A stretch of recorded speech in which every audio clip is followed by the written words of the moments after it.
Hello YouTube, it's Cody and Christian. We are back again for Whiteboard Wednesday, the part of the week where we answer 5 questions from the previous week's chat and we talk about them here. Yeah, one more week down and 5 questions to go. Our first 2 questions are from Blaze. Blaze asked, because you don't want to talk about buying right away, when you're meeting with investors and potential sellers, what are you and your potential sellers talking about in those early meetings? It's a good question. So on the initial meetings, what we're usually talking about is we want to weave in 3 pieces throughout the conversation. So we're going to start with what Cody and I call the circle drill. And we talk about, okay, how do you create relatability, communicate your goal, something that they can help you get to, and the significance behind that goal. You're going to weave these into the conversation following, as closely as you can, the 80-20 rule.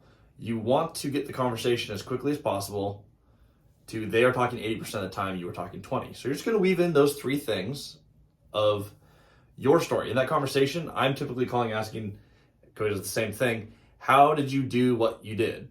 If I own a duplex and I'm calling someone with a 12-plex, the conversation's probably going to look like, hey, I own a duplex down the street from you. I learned that buying duplexes is a little slower way to get to my goal.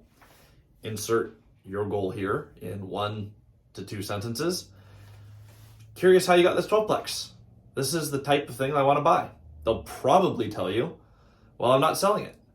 Awesome. I don't know how I'd buy something like that. I'm just trying to figure out how to get started and was curious how you got started. Every conversation will be unique, but that is generally what you're calling to do. How did you get to where you are? And when you meet up with them in person, you're sharing your circle story, and that's part of our logo, and then we'll go over the square drill. We've done that in a past video too. But you're trying to figure out theirs as well, because at one point, they had targets that they probably hit if you're giving them a call today. They had some targets they missed. They had a reason they were doing it. And then they've got a ton of stories that they can share with you that you're going to relate with. And so once you get to that actual table, that is what we're doing. And we'll go over the circle drill more in the future. The wonderful thing is if it never turns into a transaction, when you're not transactional, if you learn how everyone bought the assets that they own in a market, 1, you know each player and what everyone wants. Everyone knows who you are and what you're trying to accomplish without you over talking.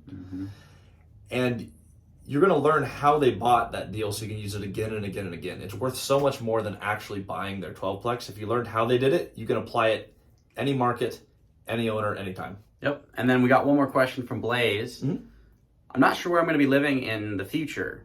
Oh, me too, Blaze. Should I wait to invest in real estate until I'm more settled down in a specific location? I would not. I would not do that because I prefer to buy the things that I own out of cash flow from assets that I have. Now, I started by buying a house. I did the conventional route. I went to college. I did the 9 to 5. I got a sales job. A few years in, bought a condo, scaled to a house. I wasn't getting assets. I wasted about 8 years. If you have followed this channel at all, you'll know Cody and I are in about the same place in our investing cycle. Cody has a few more units than me. While he doesn't have the house yet, he has basically the exact same net worth. I've had 8 more years of life to get to the same place. So I would not add steps. If you want to become an investor, don't add steps. Easiest way to become an investor is to become an investor. Go buy an investment property. Start passive income. Our next question is from Al Banfi. Can you please share how conversations with investors go and what's your reason for reconnecting with them? So this kind of plays off that first question. He's asking, when we have our first meeting, what are we talking about? But further, on a second call, I don't think we've ever talked about that. What are we doing to reconnect to an owner if we're not being transactional? Yeah, so Al, you're calling someone, they don't know you yet, you're trying to get an intro, you're trying to just put a name and really a face to the name. So if you're calling them up, my second engagement is going to be to try and get a meeting. When you call them up the first time, they're probably, maybe they will. They've done it for me in the past on some meetings and on certain occasions, but usually they're not going to meet with you the first time. So your second call is going to try and be to build more rapport. I am calling them to cultivate that relationship. The first time, they don't know who I am. They think I'm just some other person Joe Schmo who wants to go buy their property, and I'm letting them know that I'm not. And the more times that I reach out to them without actually trying to buy their property, the more they will believe that, because it's genuine and it's true to what I'm trying to do. When I reach out to them again, I'm trying to book a meeting because I want them to know who I am. I want them to know what I look like. I want them to remember my name. And if I just call them once, which is what most people do, they'll call one time, they'll share their message, they may get hung up on, or they may never hear back from the person because they don't try and call again. I don't want that. I want this to be relationship based. So when I'm calling that second time, that second engagement, I want to go get coffee, breakfast, lunch, dinner. I want to meet with them. I want them to know who I am. And I want to learn what they've done, because you're not going to get that on the first phone call. And usually you're not going to get a meeting on the first phone call. That's the hard part about the business that most people don't want to go through. I'm sorry to say, you need to go through it with a lot of people. There are one-call meetings sometimes, but not usually. In practical application, this was a call that I did earlier this week, is we had a phone call. I got the owner's front office. They connected me with the wife. It's a husband-wife duo.